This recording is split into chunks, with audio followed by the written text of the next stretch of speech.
Section 1. You will hear a conversation between a client and a flight centre agent about making changes to an airline booking. First, you have some time to look at questions 1 to 5.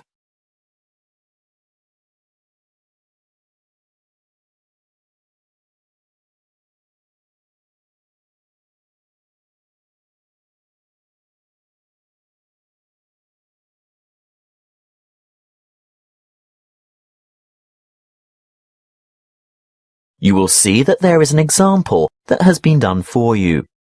On this occasion only, the conversation relating to this will be played first. Good morning, Mrs. Gray. This is Bert Stock speaking from Finnegan's Flight Centre.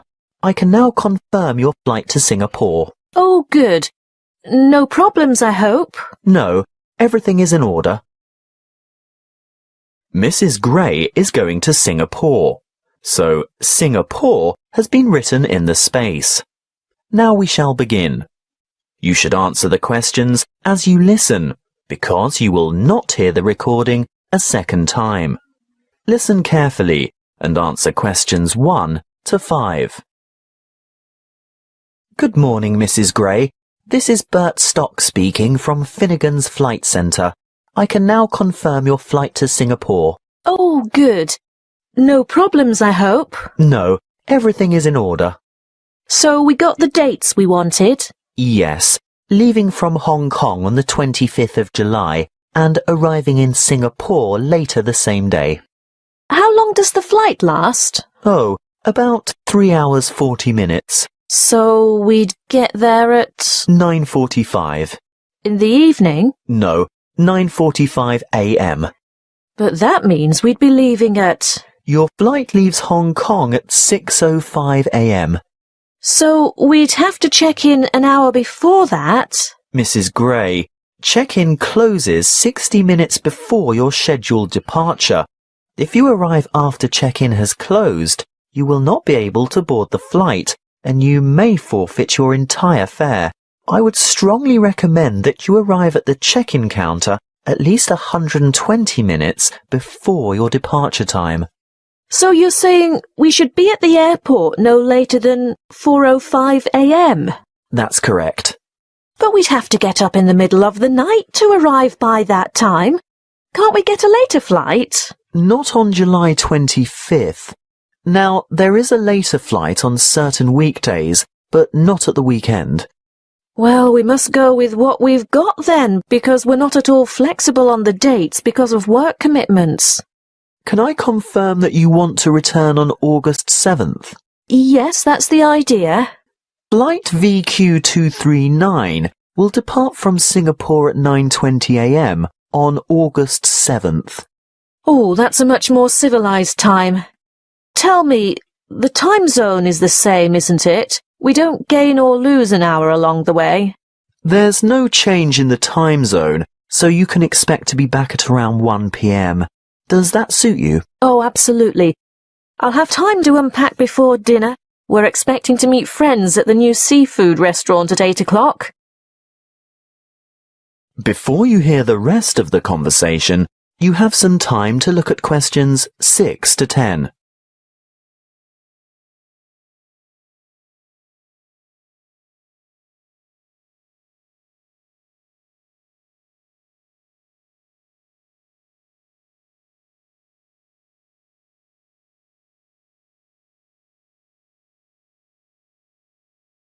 Now listen and answer questions 6 to 10.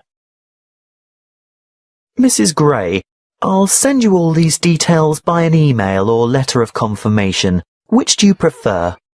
Well, email is faster, but we've been having difficulties with our internet connection. So, if you could post it out, I'd appreciate that. Now, just 1 or 2 other things to check before final confirmation. You're booked on a Lifelight ticket. What does that mean exactly? Well, you'll only have carry-on baggage. Is that right? Oh, yes, that was the original idea. It's so much quicker not having to wait around at the luggage carousel, but... Yes? Can you remind me of the allowance again? With a Lifelight ticket, you're allowed 10 kilos of hand baggage. I'm not sure that's such a good idea now. Oh? Well, apparently we're going to have to attend quite a few formal functions while we're away, so I think I'm going to need a real suitcase to fit the extra clothes and shoes in. Well, that's not a problem. I can upgrade you to the next level and change your ticket to Easy Flight. There will be an extra charge, of course. How much? $30 per checked-in item of luggage, weighing no more than 22 kilos per item. Well, we'll probably manage with just a single suitcase between the two of us. Is it possible to do it like that? Yes, of course. You can take the Easy Flight option, and your husband can stay with the Light Flight ticket. Great. I'll give you your reservation number now, so if you need to make any further changes or inquiries, you can just quote this reference, okay? Yes, I have a pen and paper. What is it? L4G BWF. L4G BUF? WF. Thanks, I've got it now. At this point, I can actually book your seat numbers. Do you have any preference? Window or aisle? Oh, not by the window, Bert. You see, I'm quite a nervous flyer, and I don't like looking out. What's more, my husband likes a bit of room to stretch his legs. Aisle would be good. Great. That's sorted then. As I said, I'll send you the details, and if you need to talk to the agency again, just quote that reference number I gave you. Thanks so much. Bye. That is the end of section 1. You now have half a minute to check your answers.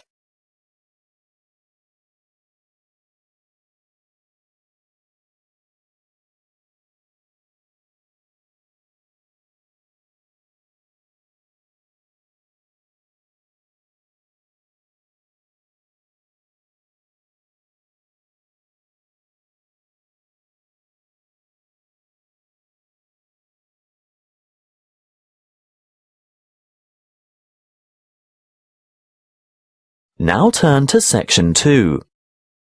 Section 2.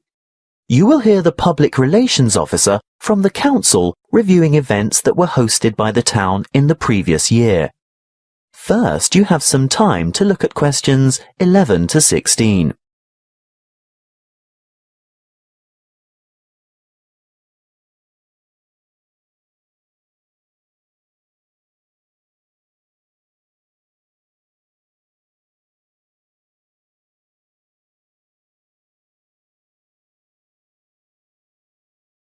Listen carefully and answer questions 11 to 16.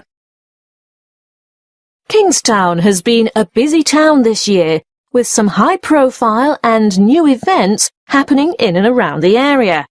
In January, we hosted the National Kayak Selections, and this competition attracted a number of well-known paddlers, not just from this country, but from Canada, Ireland, England, and Australia. Following this event, we had the nation's top bowls players descend on the township, with the national championships taking place at the Kingstown Bowling Club, attracting well over 400 players. It was a resounding success, as you could see from the numbers thronging the bowling centre in Main Street. February was the month for the Seriously Social Rafting competition, and this was the first time Kingstown had hosted an event of this nature. It attracted 96 paddlers from all walks of life who enjoyed a great day of fun on the river. After the success of last year's Open Half Marathon event, this year, in March, we hosted a women's-only duathlon in an attempt to get more women involved in sport. The starting point was at the Kingstown pool, but an extremely chilly evening saw a huge reduction in the numbers we were expecting. However, approximately 50 participants were not deterred from tackling the event, which for many was the first time, and these hardy contestants went into the first 2.5k run with great enthusiasm. The cycle leg was extremely challenging because it was into a headwind all the way, and the last 5k run was no easier. At this point, I must thank all the volunteers who took time out to help make this event successful, especially the road marshals who did an excellent job. We must also thank the Kingstown Creative Pursuits Society for hosting the wonderful Autumn Festival. The women involved put on a magnificent demonstration of traditional and present-day craft work, ranging from ancient weaving techniques to modern pottery designs and sculpture. These ladies are highly skilled, and they got a good turnout on the day, which, by the way, they are thinking of making a biannual event. So we might have a spring festival on its way. Winter brought with it the annual Kingstown Youth Tournament, which was a huge success, with the allocated team slots filling up fast. Teams consisted of approximately 15 youths, ranging in age from 8 to 18. The teams spent the day on the fields of Prince Park, playing a round-robin touch tournament system. The event, which drew large crowds of the public who cheered and gave lots of support and encouragement for the teams, showcased some outstanding youth talent. Before you hear the rest of the talk, you have some time to look at questions 17 to 20.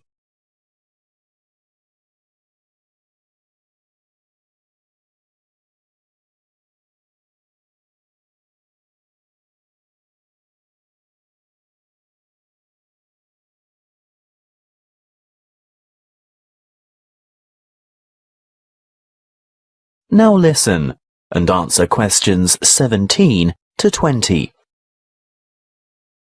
Now, what's coming up for the school holidays? Well, the town council has several plans lined up to keep the kids busy. Let's get straight into it. Programme 1, which will take place around the Prince Park area, has a sports agenda and will have participants engaged in a variety of sporting activities such as tennis, athletics, football and swimming.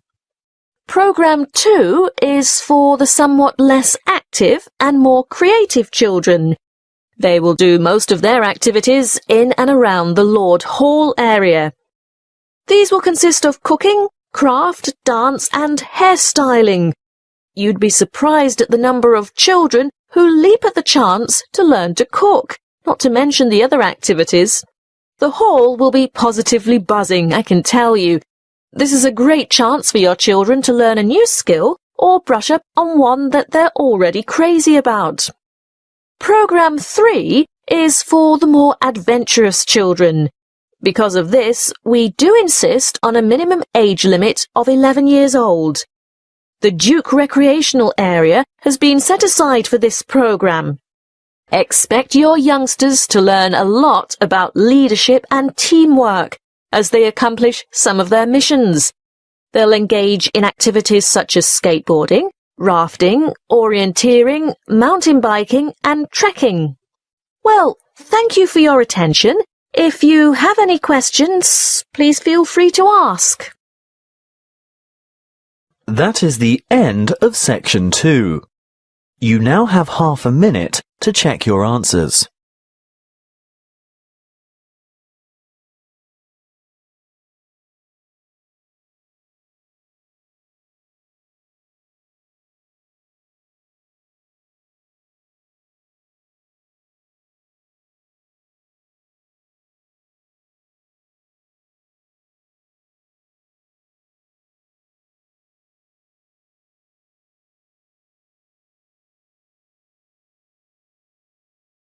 Now turn to section 3. Section 3. You will hear a conversation between a tutor and 2 students in the Political Studies Department of a New Zealand tertiary institution. First, you have some time to look at questions 21 to 25.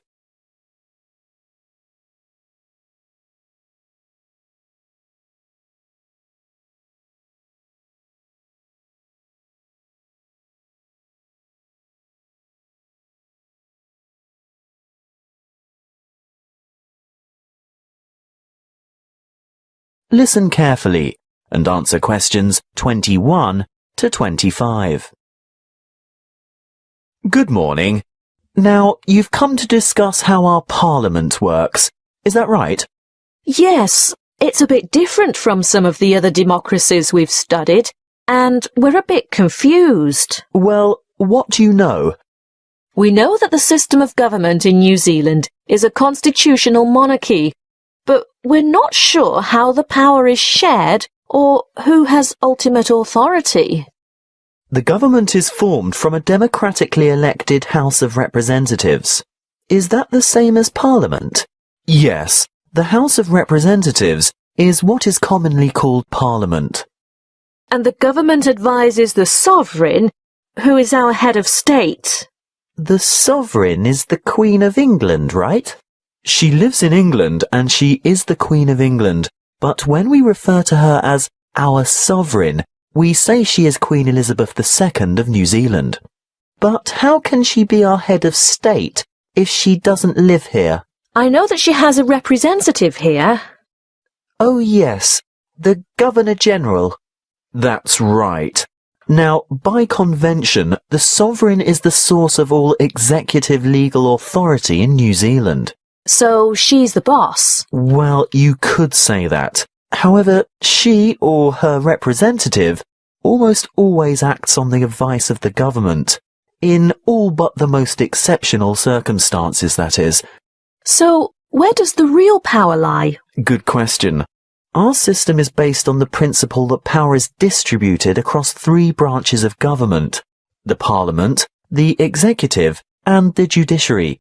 But Parliament makes the law, doesn't it? That's right. So what's the point of the other two?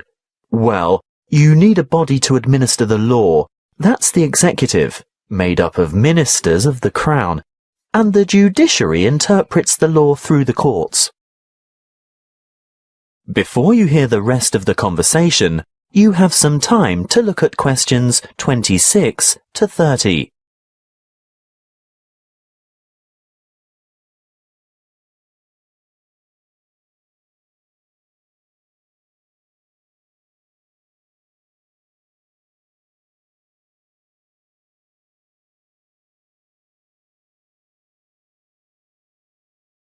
Now listen and answer questions 26 to 30.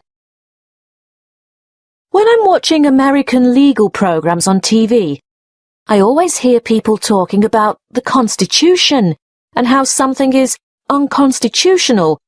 What exactly is a constitution? It's a document outlining the basic laws or principles by which a country is governed. Do we have one? No. This would actually make a good topic for next semester's debate. There's quite a bit of controversy over that particular issue.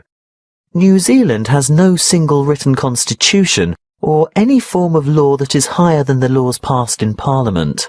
OK, I think I've got that.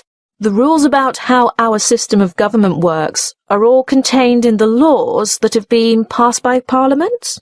Those laws are called Acts of Parliament, but there are also other documents issued under the authority of the Queen and some relevant UK Acts of Parliament. Really? But it's all written down, right? Not exactly.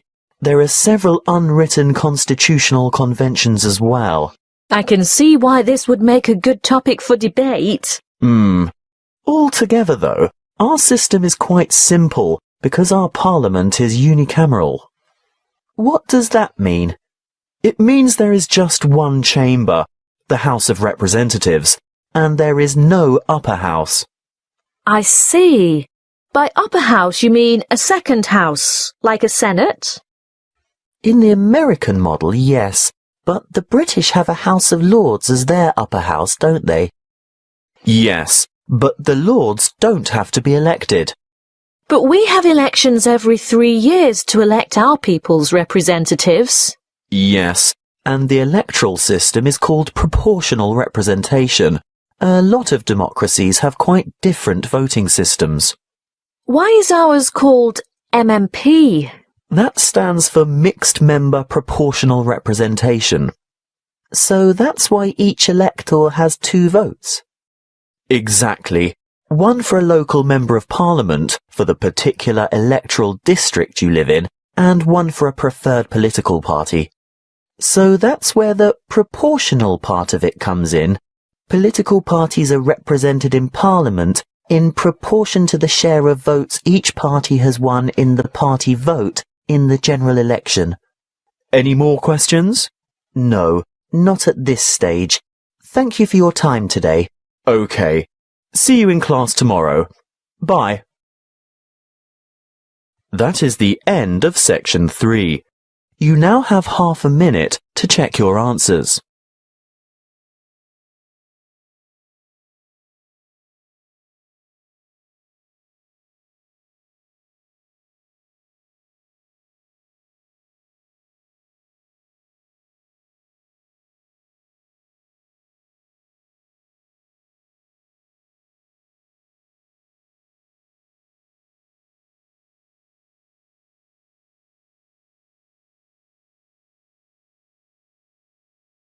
Now turn to section 4. Section 4. You will hear a talk given by an ethics professor on cheating.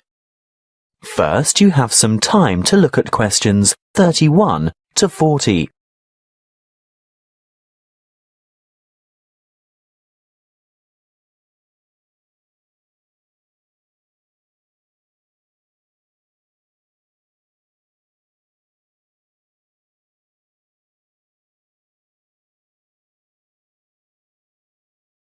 Listen carefully and answer questions 31 to 40. First of all, I would like to thank you for enrolling in this optional ethics course. For some time now, I've been pushing to have it made compulsory for all first-year university students, and you'll soon see why. Today's topic is cheating. For as long as there have been tests, assignments and examinations, there has been cheating of some form or another. How do we define cheating?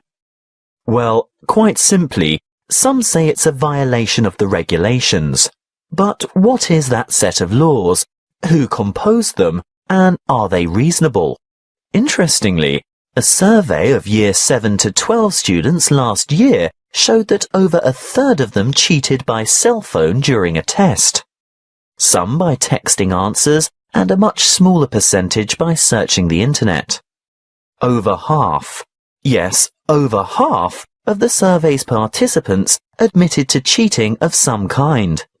But, and this is the thing, many of the students didn't even acknowledge web-based cheating as cheating at all. Most thought that phone cheating or downloading a paper off the net was nothing other than a minor offence. So what's the implication? If it's not a serious offence, is it acceptable? We live in a digital age where learning is all about sharing information. And, let's face it, students today have seen so many instances of music, videos, images and text copied online without rightful recognition given as to their origin that I'm not sure whether you even fully understand the concept of plagiarism. But we can't blame the digital age alone. I know that ours is a high-stakes education system. By that I mean there is a great deal to be won or lost by a good or bad grade. If we scrutinize the system, we may well affirm that cheating isn't really dishonest. It's merely a survival skill.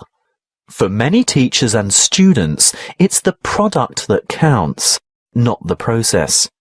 By process, I mean the way it is produced. You see, when learning becomes nothing more than information sharing, knowledge or data aren't figured out and understood. They're just retrieved and passed on. How much is actually absorbed? When we discuss cheating, we must look at the educational environment as well as the morality, or lack of it. Researchers have found that environments conducive to cheating are those where the focus is wrong. Sometimes instructors have no meaningful relationship with their students, perhaps due to overcrowded classrooms and lecture halls or individual personalities. Secondly, students who cheat are most often the ones who think the task is pointless or the amount of work is overwhelming.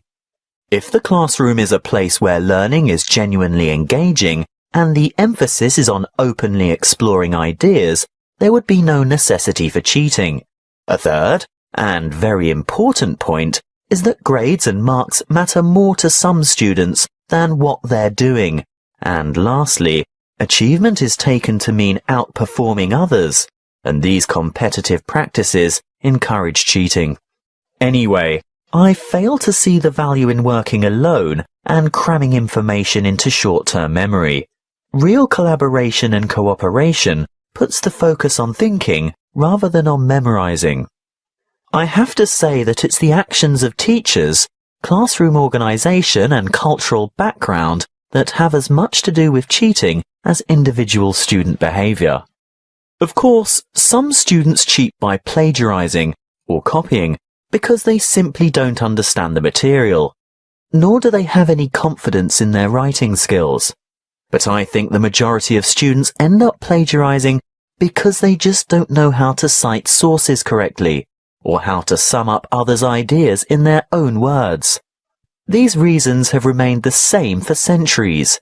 It's really just that the digital age has made it easier. But remember, teachers use technology to spot plagiarism too, so it's also very much easier for them. First-year students should have to complete a compulsory writing skills course, where the rudiments of proper referencing and summarizing are taught. I also think it's a big mistake if ethics is not a first-year requirement as well. In this university, I think it's only the computing department that insists all its students complete a paper in ethics. Learning and education is not just about cramming facts or increasing your knowledge base. It's about intellectual integrity and honesty and rising to meet higher ethical standards. Now, this may necessitate a change in pedagogy and educational philosophy, but most importantly, it will involve a challenge to engage students in discussion on morals and academic morality. That is the end of section 4. You now have half a minute to check your answers.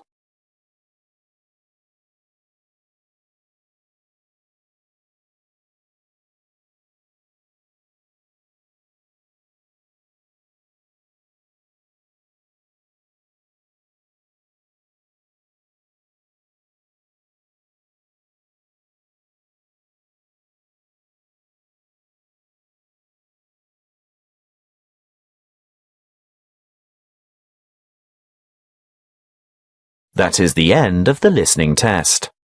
You now have 10 minutes to transfer your answers to the listening answer sheet.